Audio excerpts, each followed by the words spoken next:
Bueno, buenas tardes. De verdad que siempre es emocionante evocar algo que yo entiendo que es tan importante para el presente y para el futuro de nuestra sociedad y de nuestro país, como fue la recuperación de este espacio.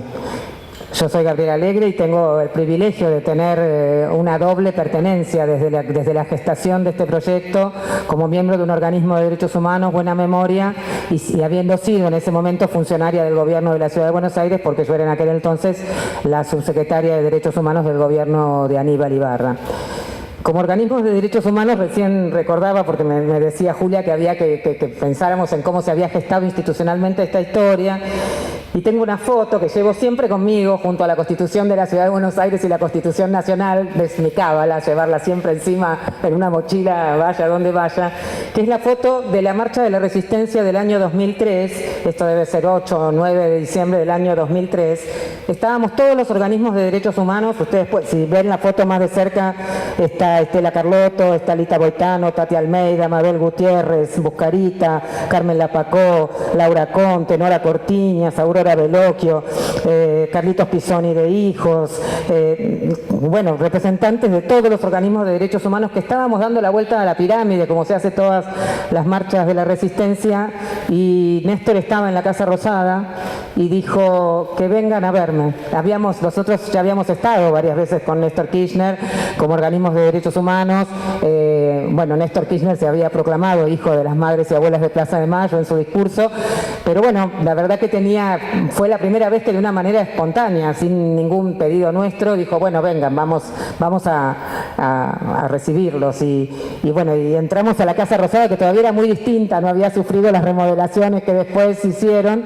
Este es un salón que ya no existe, pero bueno, ahí se sentó Néstor con Eduardo Luis Duhalde y nosotros le íbamos planteando distintas situaciones que bueno, nada, que tenían que ver con muchísimas cuestiones, tenían que ver con problemáticas de viviendas que algunos organismos estaban acompañando, tomas de tierra en el Gran Buenos Aires que había que resolver, dándoles una solución a ese derecho. Bueno, distintos temas como siempre tenemos los organismos de derechos humanos con el Estado, por supuesto la continuidad de los juicios, pero bueno, se planteó en esa reunión, tenemos que recuperar la Escuela de Mecánica de la Armada, que era algo que también ya venía estando entre las iniciativas que los organismos veníamos llevando a Castalila, y Eduardo Josami fue uno de los primeros que en la legislatura de la Ciudad de Buenos Aires, en aquel entonces Consejo Deliberante, presentó un proyecto para generar un museo de memoria aquí en la Exesma, ¿no? Todavía había mucho debate, pero había iniciativas que tenían que ver con eso. Y bueno, y ahí Néstor tomó nota y llamó a los ministros, llamó a Parrilli, llamó a De Vido, llamó y dijo, bueno, a Pampurro, que en ese momento era el secretario del ministro de Defensa, y para mí ese es el puntapié inicial de la gestión en la cual Néstor decide que vayamos que se tenga que empezar a gestionar con las Fuerzas Armadas la desocupación de todos los espacios que había en este edificio.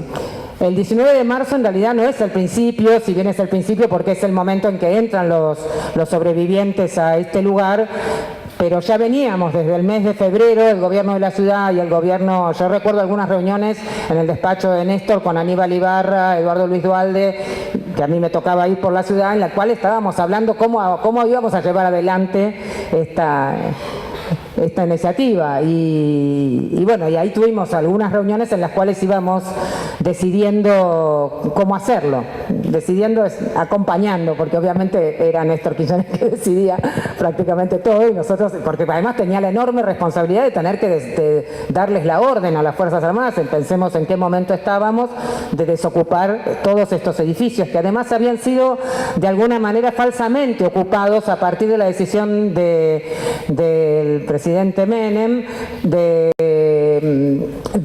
desocupar este predio y generar este lugar de reconciliación, porque en ese momento se les había dado la orden a las Fuerzas Armadas de desocuparlo, hubo como unas contradicciones, y como no querían entregarlo, por supuesto, lo que hicieron fue traer más escuelas. Hay escuelas, la escuela superior, las escuelas navales, las escuelas que se supone son de la Marina Mercante, de la Marina Civil, digamos, esas vinieron después, vinieron en los años 90 para poder llenar porque en realidad la escuela superior se había mudado ya a Puerto Belgrano, y entonces, bueno, pero había toda una cosa de sobreocupación a partir partir de la noticia de que este predio se iba a desocupar, obviamente los marinos intentaron llenar más los espacios para que fuera más dificultoso y además por una cuestión hasta económica de tener más plata en poder para negociar, para que se les brindara para abrir escuelas en otro lado, cuanto más gente hubiera, más iban a recibir.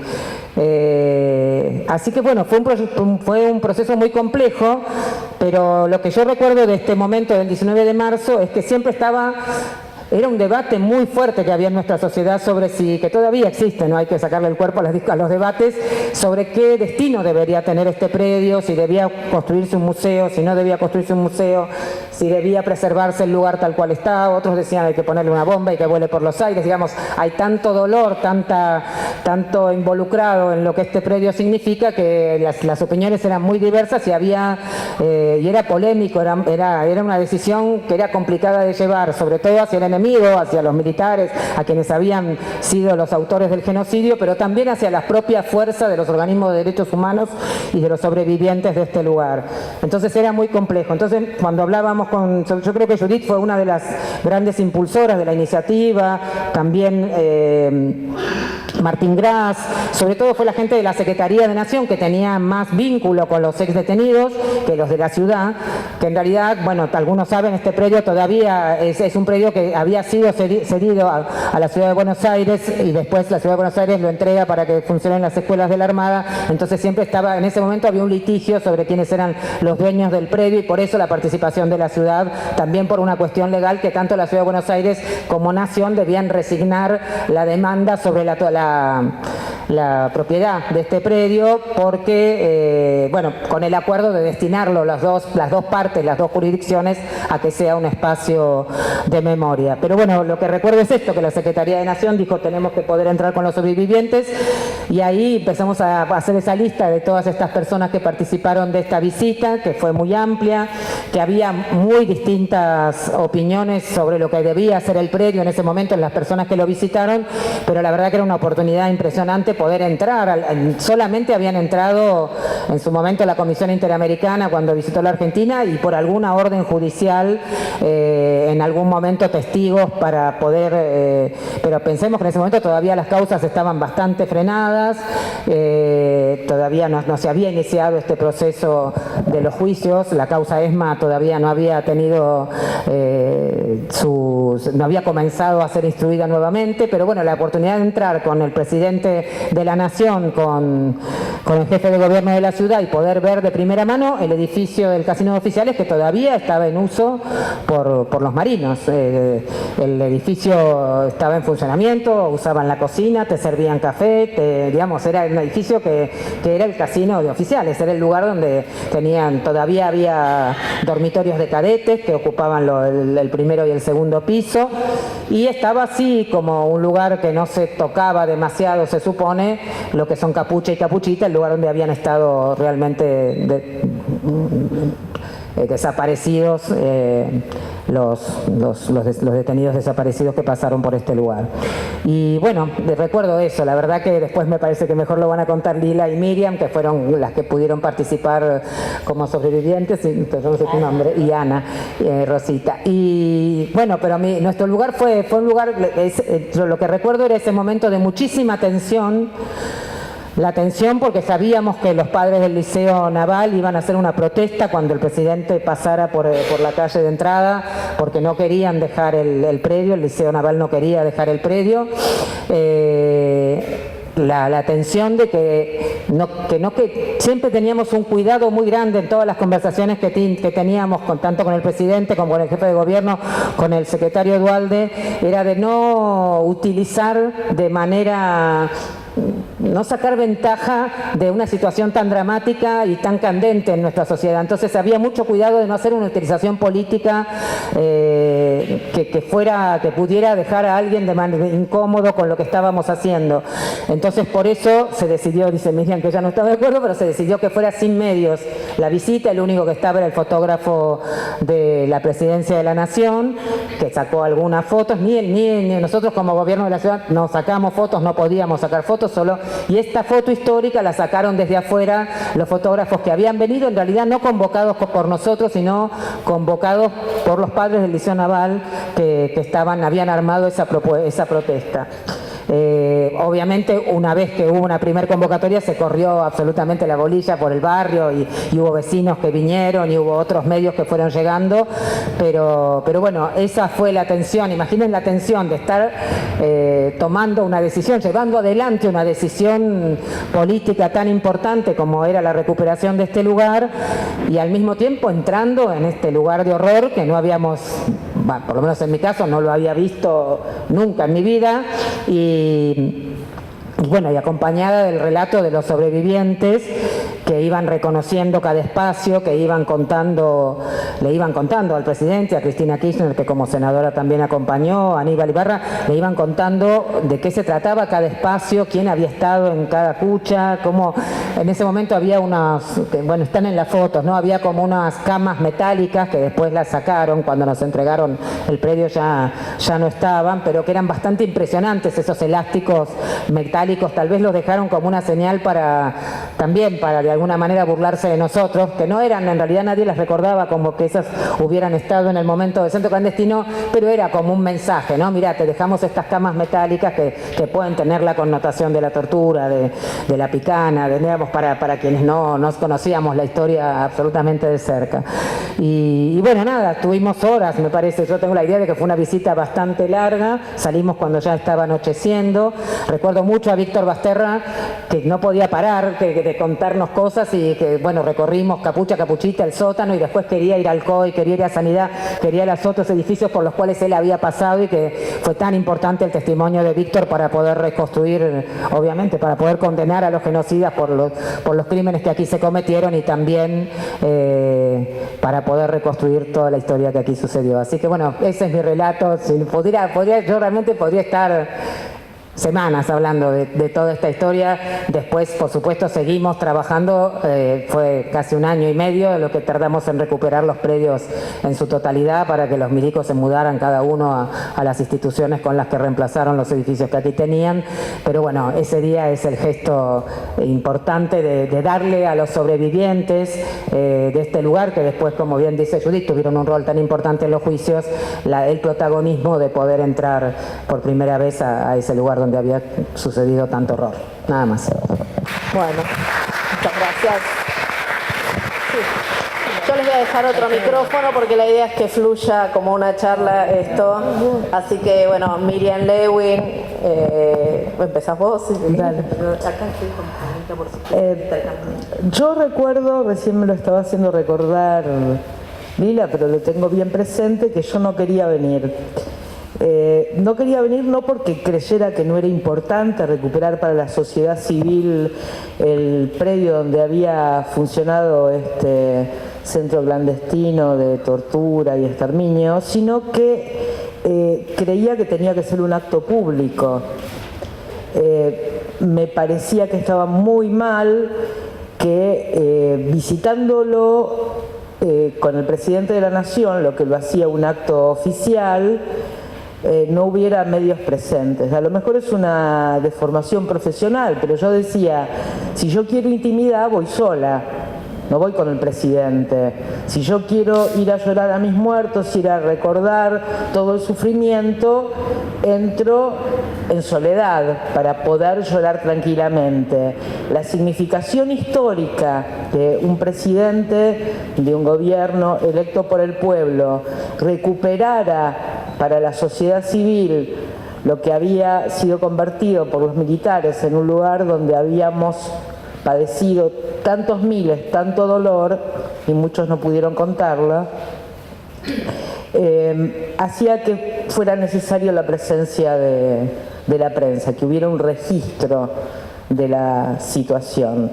De todas maneras, algunos compañeros, Munuactis, por ejemplo, me dijeron, bueno, vení, te encontrás con nosotros.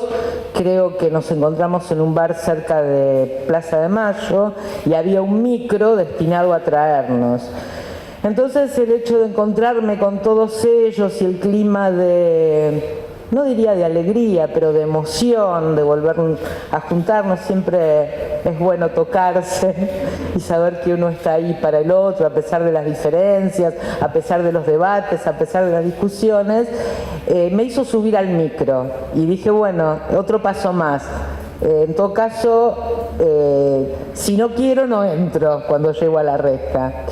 Cuando llegamos, bueno, en todo el trayecto había como un clima de estudiantina, de mucha emoción, de tensión también. Siempre nosotros, y también Lila lo sabe muy bien, hacíamos gala de cierto humor negro cuando había situaciones de nerviosismo o de riesgo emocional o físico. Y cuando llegamos aquí, salimos como si viniéramos de una excursión escolar del micro, y ahí frente a la reja había grupos, no muy numerosos hay que decirlo, que ya venían haciendo mucho ruido en los medios de comunicación, de familiares de los alumnos que habían presentado de las escuelas que funcionaban aquí, de las instituciones educativas de la Armada, que no querían ser trasladados. Entonces, cuando ustedes ven esa foto, del lado de acá había una reja y del otro lado de la reja carteles y gritos, nos increpaban y nosotros solamente los mirábamos. Había un acuerdo tácito de no responderles de ninguna manera, es decir, de no contestar a la violencia con violencia, ni siquiera verbal. Cuando entramos al casino, nos atrapó, nos embargó como una especie de frenesí. Y andábamos en grupos de 2 y 3 tratando de reconocer las modificaciones que los militares habían hecho justamente para evitar el reconocimiento del espacio físico donde funcionaba el centro. Había un equipo de prisioneros reducidos a trabajo esclavo, especializados en carpintería, en albañilería, en plomería, los que permanentemente estaban ocupando en el corrimiento de paredes, el bloqueo de puertas, la anulación de ascensores, todo para que cuando regresáramos, si ocurría alguna vez lo que ellos llamaban los juicios de Quilmes, parodiando lo de los juicios de Nuremberg, se nos hiciera imposible reconocer aquellos lugares por los que habíamos transitado, en muchos de ellos con la vista cubierta, ¿no?, por el antifaz naval o la capucha. Me acuerdo de estar discutiendo con Cachito Fugman, que ya no está entre nosotros, murió muy joven, dónde estaba una puerta que estaba bloqueada y que llevaba a Capuchita. Habían como corrido el sentido en el que discurría la escalera que accedía a ese nivel. Me acuerdo también de la emoción de Néstor y Cristina cada vez que nos preguntaban sobre la función de algún lugar y alguno de nosotros se acercaba y le contaba. Estaban absolutamente agobiados, emocionados y en silencio, y había un clima de muchísimo respeto y una escucha muy atenta a lo que nosotros transmitíamos. No recuerdo cuánto tiempo duró el recorrido. Tampoco recuerdo qué hicimos después, si nos volvimos en el mismo micro en silencio o cada uno se fue por su lado, pero para mí fue un punto de inflexión en la historia argentina. Era la primera vez que sucedía algo así. Se estaban reanudando los juicios después de 20 años de impunidad. Y después de no registrarse ni un solo hecho de venganza, alguna piña Astiz, alguna puteada al Tigre Acosta, pero absolutamente nada más. Cuando yo tengo la oportunidad de hablar con gente que ha padecido situaciones represivas en otros países, siempre se admiran de que las madres y abuelas, habiendo sido víctimas de lo peor que le puede pasar a una madre y a una abuela, no hayan orquestado ningún hecho violento, ninguna venganza contra las familias incluso de los genocidas. Pocos días después, muy pocos días después, entró una multitud el 24 de marzo, una multitud absolutamente desbandada por todo el predio, y casi todos creían que el corazón del centro clandestino de detención estaba en el edificio Cuatro Columnas, cosa que a mí me sublevaba porque yo decía, la foto de la ESMA no tiene que ser el edificio de los Cuatro Columnas, la foto de la ESMA tiene que ser el corazón del centro, donde se decidía la vida y la muerte, quiénes iban en los vuelos de la muerte, quiénes eran liberados, quiénes eran vueltos a torturar, quiénes usaban grilletes y quiénes no. Tenía que ser el edificio del casino.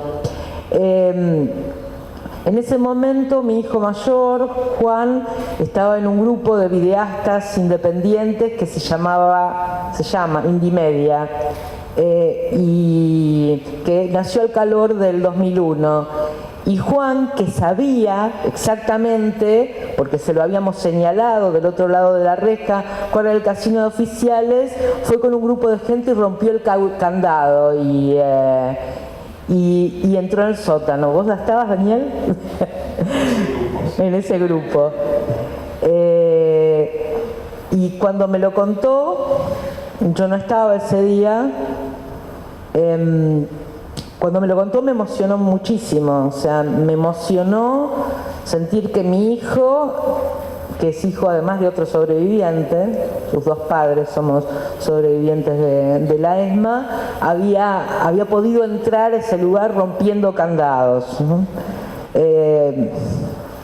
Una cosa que decíamos cuando entramos ese día es que es la primera vez que entramos y salimos libres de este lugar. Es la primera vez que no entramos encapuchados o en el piso de un auto o en el baúl, y podemos volver libres a nuestras casas después de haber padecido tanto en este lugar. Bueno, eso es lo que recuerdo.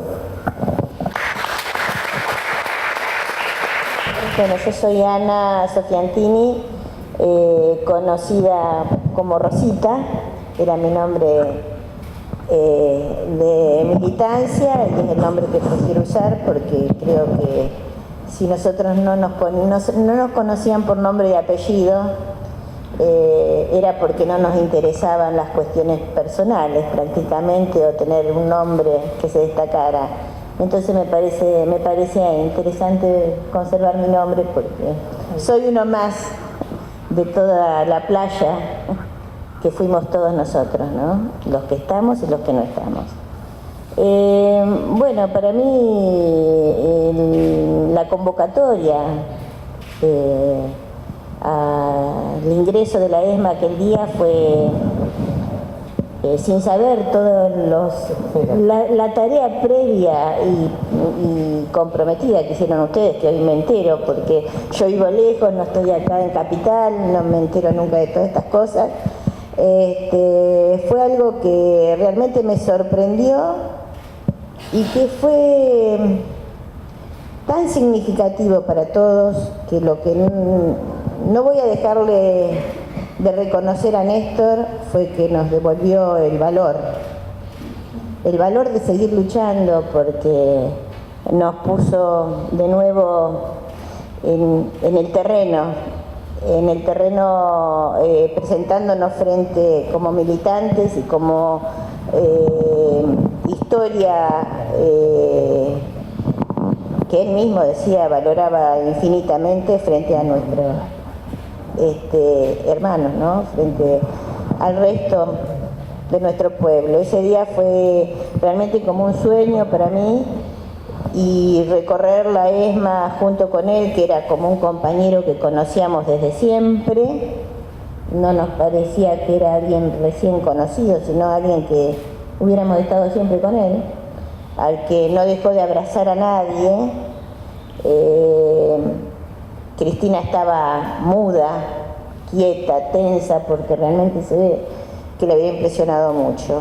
Pero también una de las cosas más extraordinarias que me pasó fue encontrarme con todos los compañeros y enterarme además de los que habíamos sobrevivido, porque nos habíamos vuelto a encontrar un grupo pequeño, pero hay infinidad de compañeros, inclusive el sábado que hubo un encuentro acá, el sábado fue, ¿no?, de las mujeres, en nuestra charla, sí, apareció una señora que había estado acá detenida, desaparecida en el año 76 y nunca había hecho la denuncia, o sea que todavía hay mucha gente que pasó por acá y nadie lo sabe. El recorrido fue realmente impactante, volver a entrar en esos espacios de horror donde nos aparecían todas las imágenes de lo que fue nuestra vida y lo que fue el ahogo de vida de otros compañeros, como por ejemplo llegar al espacio que ocupaba Norma Rostito, que es esa famosa foto que se ve de capuchita, que hay una ventana y no hay nada más que esa ventana. En ese lugar era el lugar que habitaba ella.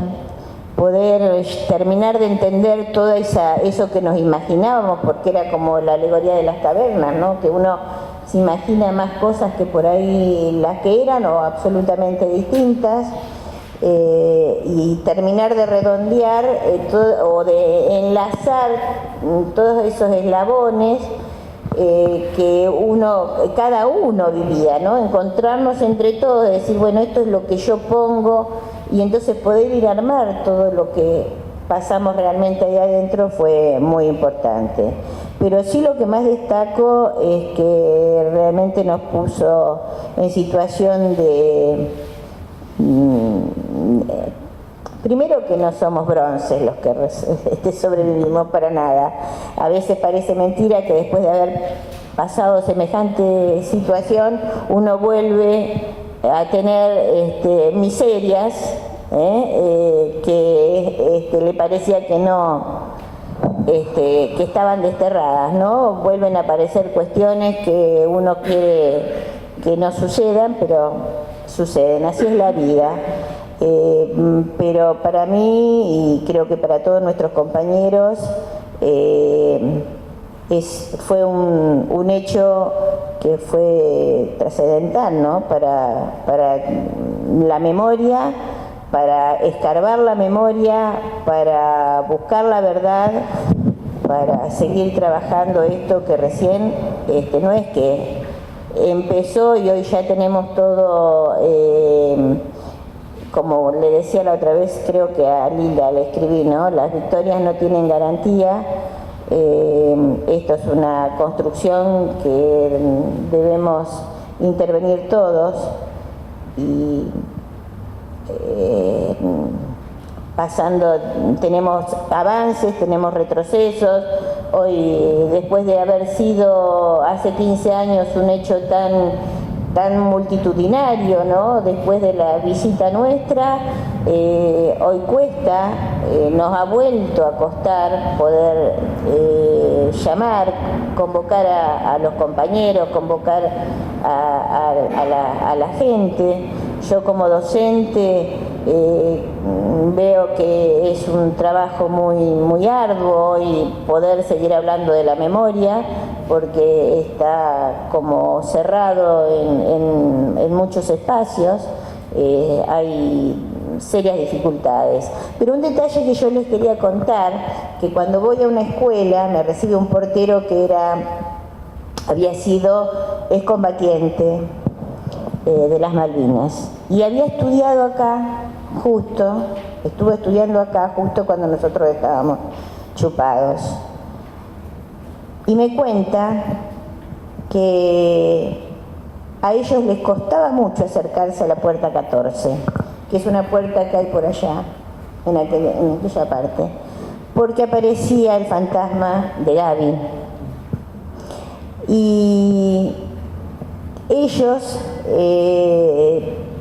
fueron creando todo un mito sobre lo que éramos nosotros, que a pesar de que nos presentaban de una manera terrible frente a esos jóvenes, ellos empezaron a tener una visión diferente acerca de nosotros, pensando que éramos gente de valor y gente de lucha. O sea que, y aún hoy dicen que también recorre estos patios el fantasma de la Gaby. Cosa llamativa, pero bueno, quizás algún día la encontramos.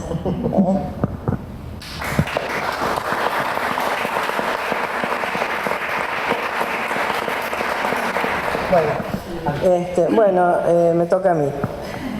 Bueno, yo no voy a repetir, o voy a tratar de no repetir lo que dijo. Por un lado, Gabriela, con la cual compartimos mucho del trabajo de memoria previo a esto durante años. Y por el otro lado, las dos compañeras que estuvimos juntas, por lo menos un periodo juntas, en la ESMA. Y tengo bastante presente algunas cosas porque estuve haciendo una nota sobre esto hace poco. Entonces, rememoré, pregunté a los compañeros cómo se habían sentido, etc. Creo que es importante decir que lo que dijo Gabriela, o sea, esto no salió de una burbuja en el último momento, esto fue producto de una serie de actividades y trabajos que habían tenido fundamentalmente los organismos de derechos humanos, algunos de los organismos, no todos, pero un número importante, y que se trabajó desde la época previa incluso al Monumento a los Desaparecidos. Fue una propuesta que era un tema de mucha discusión, ¿no? Estaba la gente que no creía que no había que hacer eso, pues se contraponía con los juicios. Eran unas discusiones que hasta el día de hoy algunas aparecen por ahí.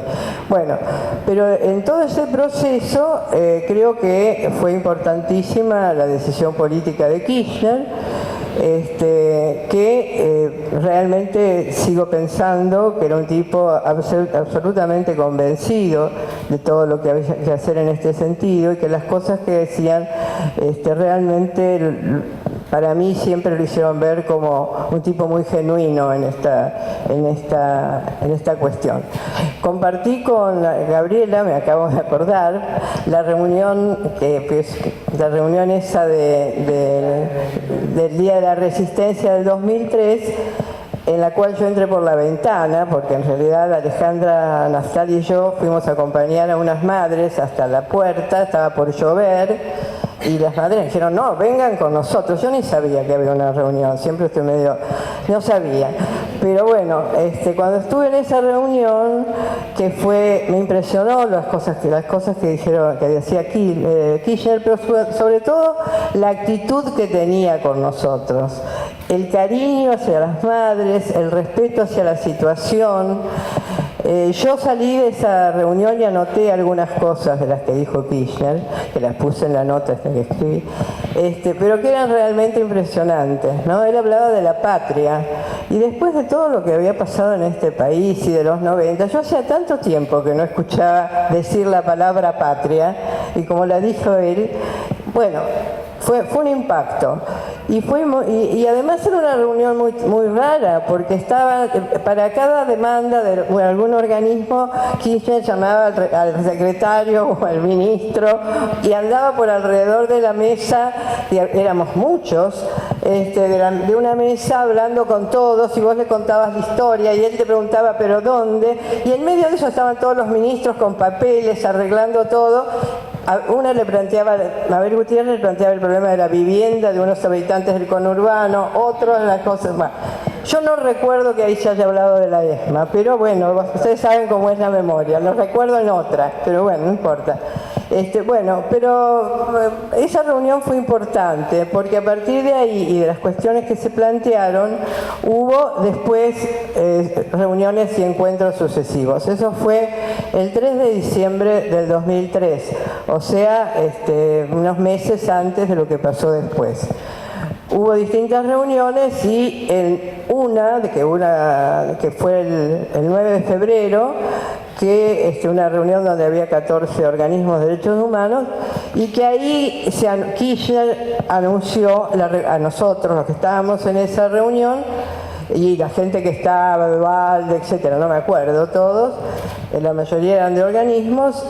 Yo era la única sobreviviente de la ESMA que participaba de esas reuniones, y no lo hacía como sobreviviente, sino como integrante de Buena Memoria, que en esa época yo estaba trabajábamos mucho juntos, y que nos preocupaban los temas de memoria, que no era una cosa tan generalizada. Bueno, y en esa reunión Kirchner anunció la recuperación, y quedó claro en un momento, no me acuerdo si en esa o en la siguiente, que dijo: vamos a recuperar la ESMA, pero antes yo iré con los sobrevivientes. Esa frase quedó grabada en mi cabeza. Entonces acá hablo como sobreviviente, ¿no? El día que vinimos la primera vez acá, el 19, hace 15 años, y más o menos a esta hora, era un día que, por lo menos a mí, y creo que a muchos compañeros, nos parecía que estábamos soñando. Es decir, yo escribí una nota donde decía eso, ahora volví a ver las notas que había escrito, ahora a los 15 años. Estaré soñando, porque íbamos caminando por la calle que bordea Libertador, íbamos caminando ahí con todas las autoridades nacionales, el presidente, Ibarra, Gabriela, que estaba en Ciudad. Nosotros, en un día de sol, por un lugar lleno de flores, por el mismo lugar donde entraban los coches con su carga de secuestrados, iban por esa misma calle, donde la cosa que habíamos pasado todos nosotros, en una situación totalmente distinta, y todo era medio irreal. Y además para nosotros, como sobrevivientes, era irreal. Porque yo pensaba, nosotros acá, con la mala prensa que teníamos, porque vamos a hablar claro, los sobrevivientes no éramos bien vistos, éramos sospechados, en lo cual, cosa que por ahí yo hoy comprendo, en ese momento creo que no la entendía como la entiendo ahora, había desconfianza, pero se mezclaba con otras cosas, ¿no? Entonces, que nosotros estuviéramos ahí, yo creo, y lo vivo siempre así, que el reconocimiento de Kirchner, el habernos convocado, fue muy importante como que lo vivimos como un reconocimiento. Bueno, esa visita fue, en ese sentido, para nosotros marcó un antes y un después, ¿no? De lo que significó volver acá.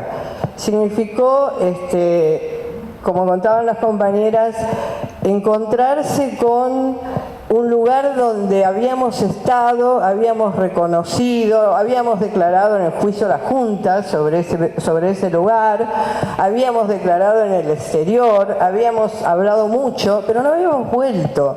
Y había cosas que no sabíamos si eran así o no eran así. Entonces cuando llegamos como grupo, que esto lo quiero destacar, yo creo que la visita se combinaron dos cosas, la voluntad política de Kirchner y el hecho de que nosotros formamos un grupo que quería estar, aunque no lo pensara así. Cuando nos encontramos estábamos muchos dudosos de qué hacer.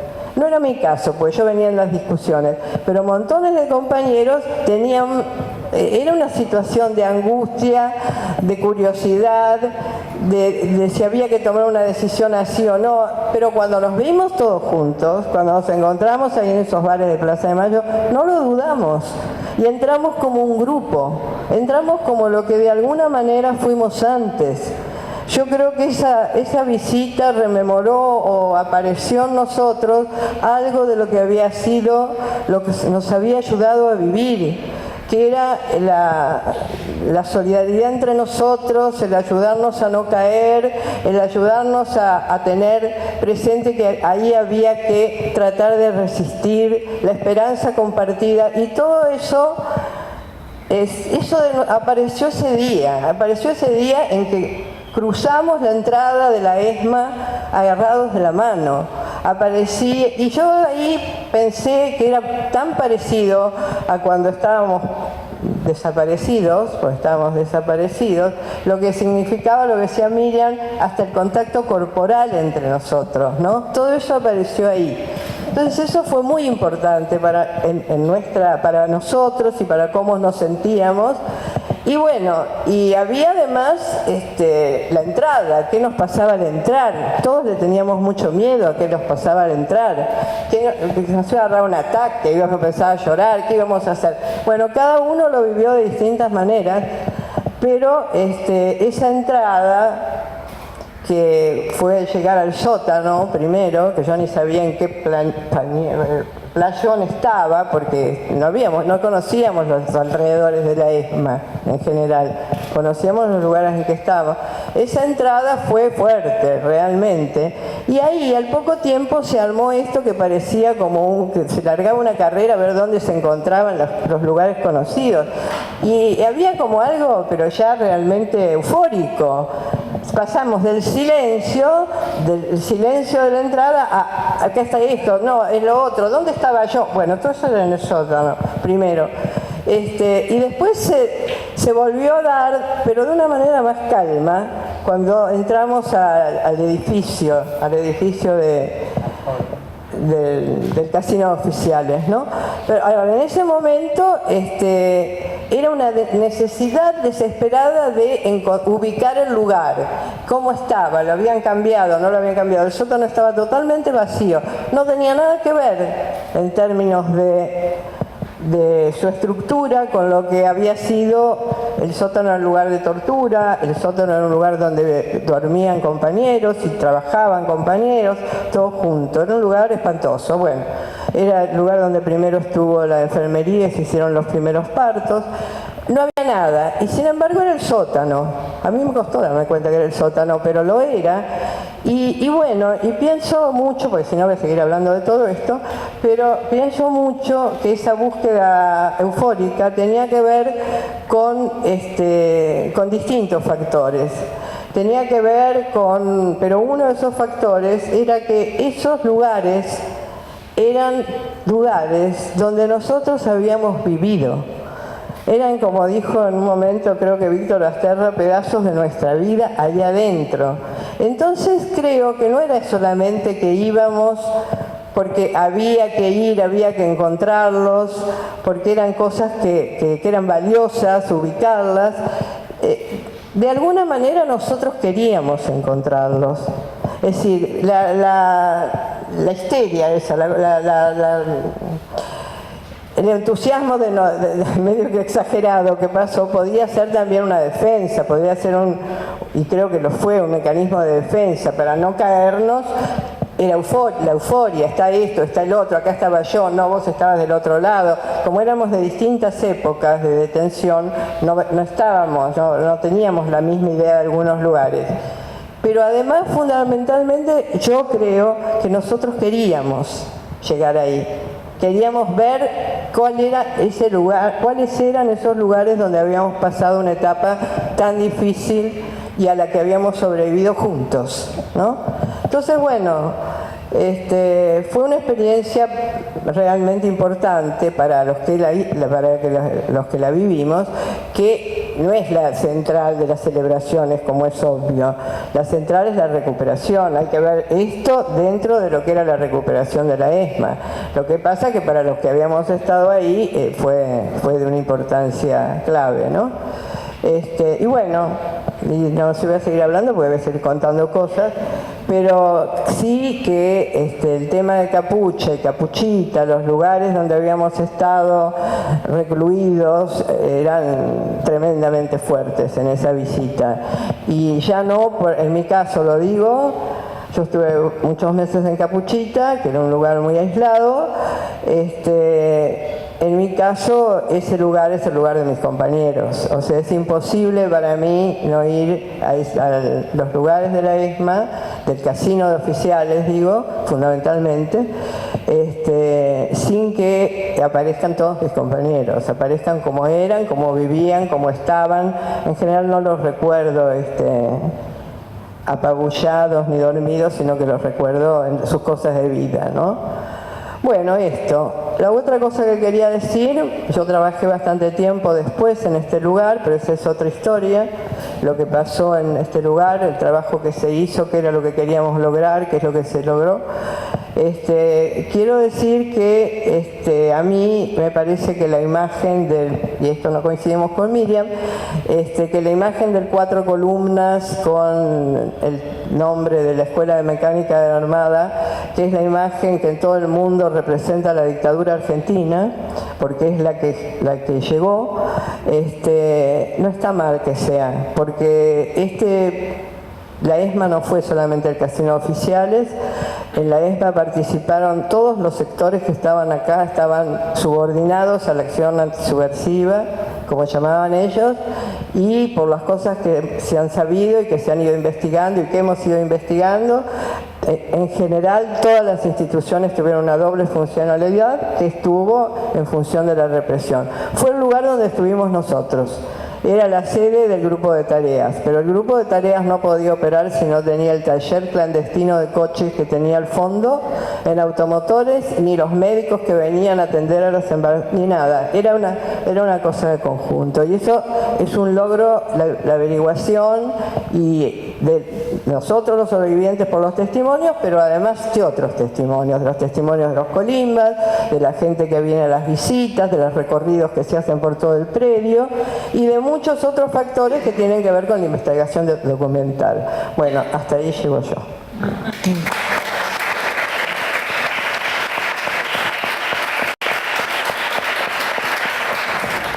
Disculpe que vine tarde, pero no me quería perder contar la emoción de recordar ese día que entré con Néstor.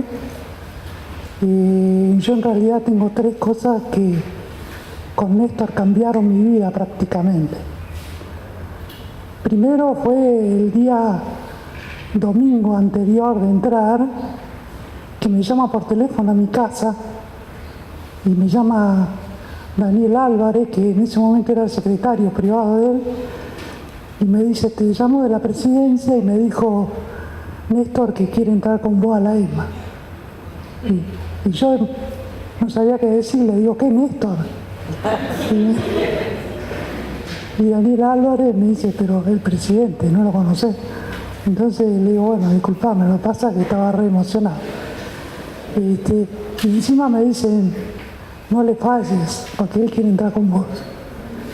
Y eso fue, la verdad que esa semana fue una locura para mi corazón, para mi militancia. Yo desde que había salido de la ESMA, estaba medio como en el aire, digamos, trabajaba de cualquier cosa, en la política la acompañaba todo lo que más o menos me parecían que era buena persona, pero no tenía un sentido político, ideológico para hacer una campaña, pero tenía ganas de que gane el peronismo para que podamos después nosotros hacer algo por lo que había pasado.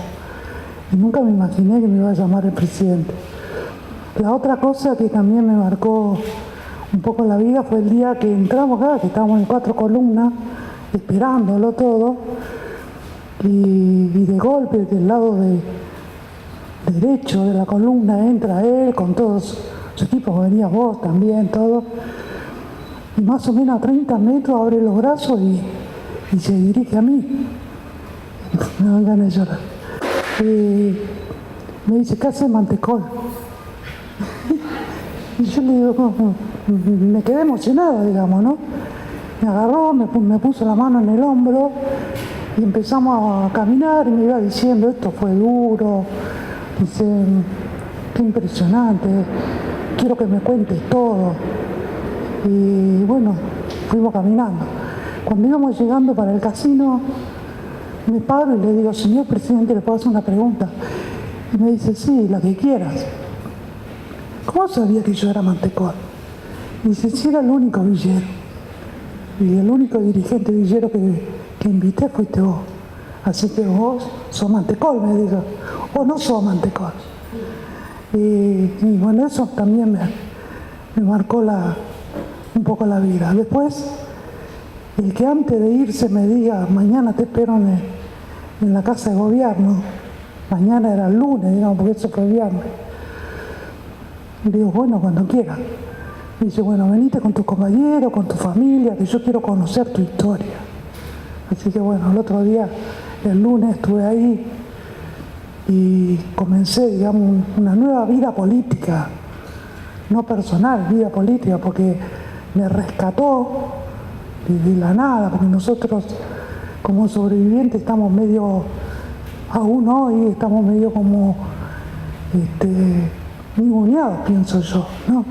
En algún momento vamos a tener que dar la charla y el debate, es que los sobrevivientes testimoniantes siempre son como cosas así de segunda, digamos, ¿no? Que venimos cuando necesitan saber la historia, venimos y la contamos, pero digamos el resto está medio como una cosa dudosa, digamos.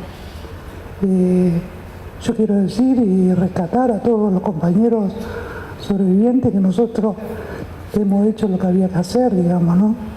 Hemos sobrevivido y le hemos ganado la vida al enemigo.